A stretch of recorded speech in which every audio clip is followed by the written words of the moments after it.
आज हम बात करने वाले हैं एक ऐसी कंपनी की जिसने भारत में इलेक्ट्रिक स्कूटर का मार्केट प्रैक्टिकली बनाया, लेकिन शुरुआत में वो रेस हार रही थी। और वजह ये नहीं थी कि उनका प्रोडक्ट खराब था, बल्कि शायद इसलिए कि उनका प्रोडक्ट कुछ ज़्यादा ही अच्छा था। ये कहानी है एथर एनर्जी की। चलिए देखते हैं कि कैसे ये कंपनी लगभग फेल होने की कगार से वापस आकर देश की टॉप ईवी कंपनियों में से एक बन गई। तो सवाल यही है, क्या कोई प्रोडक्ट इतना अच्छा हो सकता है कि वही उसकी नाकामी की वजह बन जाए? सुनने में अजीब लगता है ना, लेकिन एथर की पूरी कहानी इसी एक सवाल के इर्द गिर्द घूमती है। एक ऐसी कंपनी जो शुरुआत में इसलिए स्ट्रगल कर रही थी क्योंकि वो वक्त से बहुत आगे सोच रही थी और एक ऐसे मार्केट में क्वालिटी पे दांव लगा रही थी जहां कीमत ही सब कुछ थी। तो चलिए कहानी की शुरुआत से शुरू करते हैं। ये कहानी आईआईटी मद्रास से शुरू होती है, जहां दो स्टूडेंट्स का प्लान कुछ और ही था। देखिए, इसके फाउंडर्स तरुण मेहता और स्वप्नील जैन असल में स्कूटर बनाना ही नहीं चाहते थे।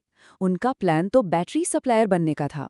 आइडिया सिंपल था, हम हाई क्वालिटी ईवी बैटरी बनाएंगे और दूसरी स्कूटर कंपनियों को बेचेंगे।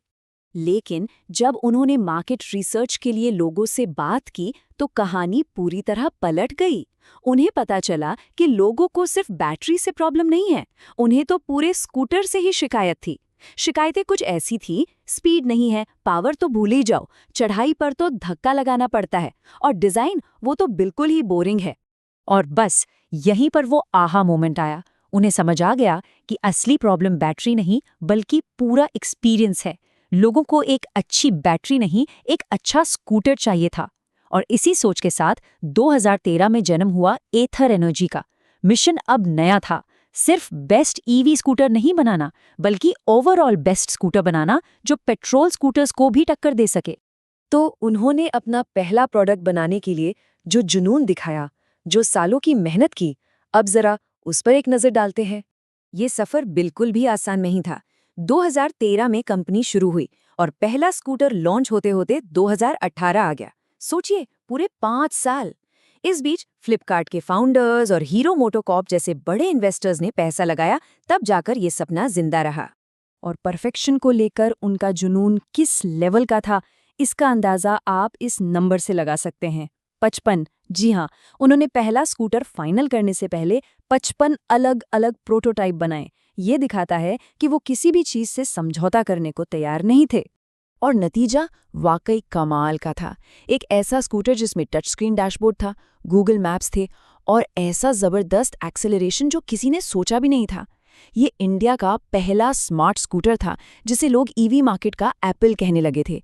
लेकिन यहीं से एक बहुत बड़ी मुश्किल भी शुरू होने वाली थी। एथर के पास एक शानदार प्रोडक्ट तो था, लेकिन मार्केट की लड़ाई बहुत बड़ी और मुश्किल होने वाली थी। एक ऐसी लड़ाई जिसने उन्हें लगभग रेस से बाहर ही कर दिया था। देखिए, एक तरफ थी एथर, जिसका फोकस था प्रीमियम क्वालिटी, जबरदस्त आर&डी और धीरे धीरे प्रोडक्शन। और दूसरी तरफ थे टीवीएस, बजाज और ओला जैसे बड़े खिलाड़ी जो सस्ते स्कूटर, एग्रेसिव मार्केटिंग और हाई वॉल्यूम के साथ मार्केट में उतरे। उनका एक ही मकसद था, ज्यादा से ज्यादा स्कूटर बेचना। अपने भारी भरकम आर&डी खर्च और कम प्रोडक्शन की वजह से आपको पता है एथर को एक स्कूटर बनाने में शुरुआत में कितना खर्च आता था? करीब 5 लाख रुपए। और वो उसे बेच कितने में रहे थे? सिर्फ 1.25 लाख रुपए में। मतलब सीधा सीधा है, हर एक स्कूटर पर उन्हें भारी नुकसान हो रहा था। जितनी ज्यादा बिक्री, उतना बड़ा घाटा। और मुश्किल यहीं खत्म नहीं हुई। जब सरकार ने मैन्युफैक्चरिंग के लिए PLI सब्सिडी देनी शुरू की, तो ओला और टीवीएस जैसे बड़े प्लेयर्स को तो उसका फायदा मिल गया, लेकिन एथर का स्केल इतना छोटा था कि वो क्वालिफाई ही नहीं कर पाए। ऐसा लग रहा था कि बस अब एथर के लिए खेल खत्म है। लेकिन जब सब लोग उन्हें रेस से बाहर मान चुके थे, तब एथर पर्दे के पीछे 5 ऐसे बड़े कदम उठा रहा था जिन्होंने आगे चलकर पूरा खेल ही पलट दिया। आइए देखते हैं उनकी वापसी की ये 5 सूत्रीय रणनीति। इसमें सिर्फ स्कूटर बेचना नहीं था, बल्कि एक पूरा इकोसिस्टम खड़ा करना, आर&डी पर और भी ज्यादा फोकस करना और एक नया game changing family scooter launch करना शामिल था। सबसे पहला पॉइंट, इकोसिस्टम। उन्होंने समझा कि सिर्फ स्कूटर बेचना काफी नहीं है, तो उन्होंने सर्विस पर भी उतना ही ध्यान दिया। जितने सेल्स सेंटर, लगभग उतने ही सर्विस सेंटर। और साथ ही अपना फास्ट चार्जिंग नेटवर्क एथर ग्रिड भी पूरे देश में फैलाया ताकि चार्जिंग की टेंशन ही खत्म हो जाए। दूसरा, R&D पर डबल डाउन करना। जहां बाकी इंडस्ट्री अपनी कमाई का 3% से भी कम R&D पर खर्च करती है, वहीं एथर अपनी कमाई का 15% इनोवेशन पर लगाता है। उनकी टीम का हर तीसरा इंसान R&D डिपार्टमेंट में काम करता है। और फिर आया असली गेम चेंजर, एथर रिस्टा। उन्होंने मार्केट को समझा कि भारत में असल में फैमिली स्कूटर बिकता है। रिस्टा एक ऐसा स्कूटर था जो सस्ता था, बड़ा था और पूरी तरह से फैमिली पर फोकस था, और इसने आते ही मार्केट में धूम मचा दी। लॉन्च के पहले ही साल में 1 लाख से ज्यादा यूनिट्स बिक गईं।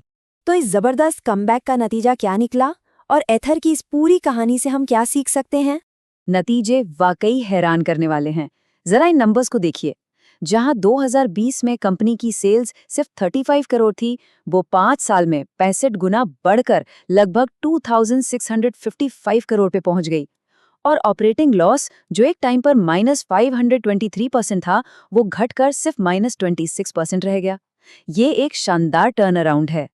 तो इस कहानी से सीखने वाली 3 बड़ी बातें हैं। पहली, क्वालिटी और कस्टमर पर फोकस रखना लंबे समय में हमेशा फायदेमंद होता है। दूसरी, एक बेहतरीन प्रोडक्ट भी अच्छी मार्केटिंग के बिना अधूरा है। और सबसे जरूरी, अपने कस्टमर की सुनो, वही आपको बताएगा कि उसे असल में क्या चाहिए। और यही एथर की सफलता का सार है। उन्होंने शॉर्टकट या जल्दी मुनाफे के बजाय क्वालिटी पर ध्यान दिया, और अंत में जीत उन्हीं की हुई।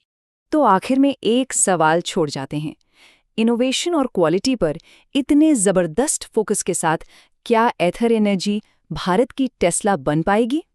खैर, इसका जवाब तो आने वाला वक्त ही देगा।